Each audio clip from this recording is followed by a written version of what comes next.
Hi పిల్లలు, నేను మీ శ్రావణి. మరి మహాభారతంలోని మొదటి భాగంలో భీష్ముని గొప్పతనం గురించి తెలుసుకున్నారు కదా. ఇప్పుడు తర్వాత ఏం జరిగిందో తెలుసుకుందామా? ఇదిలా ఉండగా శాంతనుడు సత్యాదేవి మీద ఉన్న ప్రేమతో దిగులుగా బాధపడుతూ ఉంటాడు.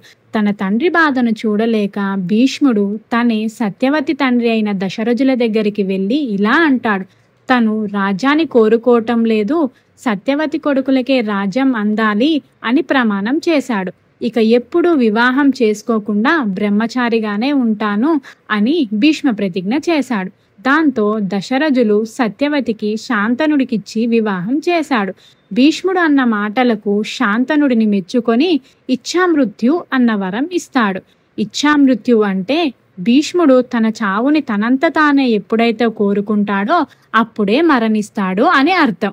తరువాత కొన్ని రోజులకి శాంతనుడికి సత్యవతికి 2 కుమారులు జన్మిస్తారు. వారి పేర్లు చిత్రాంగదుడు మరియు విచిత్రవీర్యుడు.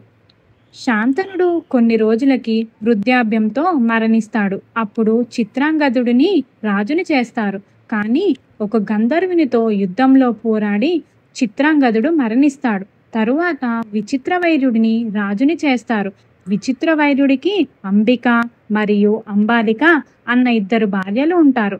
ఆయనకు సంతానం లేకుండానే మరణిస్తాడు. దీంతో హస్తినాపురంకి రాజ్యపాలన లేకుండా పోతుంది. అప్పుడు శాంతాదేవి వ్యాస మహర్షిని పిలుస్తుంది. వ్యాస మహర్షి తన యోగా శక్తితో అంబికకి ధృతరాష్ట్ర అన్న అంధుడు అయిన కొడుకు జన్మిస్తాడు. అంబాలికకి పాండు అన్న పాండురంగు గల కొడుకు జన్మిస్తాడు. ఒక దాసికి విదురుడు జన్మిస్తాడు. భీష్ముడు ఈ 3 కుమారులను చాలా జాగ్రత్తగా పెంచుతాడు. కొన్ని రోజులకి ధృతరాష్ట్రుడికి గాంధారినిచ్చి వివాహం చేస్తారు. వీరికి 9 కుమారులు ఉంటారు. వీరిని కౌరవులు అంటారు. పాండుకి కుంతి మరియు మదిరి అన్న 2 భార్యలు ఉంటారు. కుంతికి ధర్మదేవుని ద్వారా యుధిష్ఠరుడు, వాయుదేవుని ద్వారా భీముడు, ఇంద్రదేవుని ద్వారా అర్జునుడు జన్మిస్తారు. మద్రికి అశ్విని కుమారుల ద్వారా నకులుడు మరియు సహదేవుడు జన్మిస్తారు. వీరిని పాండవులు అని అంటారు. హస్తినాపుర రాజ్యం కోసం కౌరవులకి పాండవులకి మధ్య చిన్న చిన్న కలహాలు మొదలవుతాయి. అది కురుక్షేత్ర యుద్ధం దాకా దారితీస్తుంది. మరిన్ని కొత్త కథల కోసం మా ఛానల్ని సబ్స్క్రైబ్ చేసుకోండి.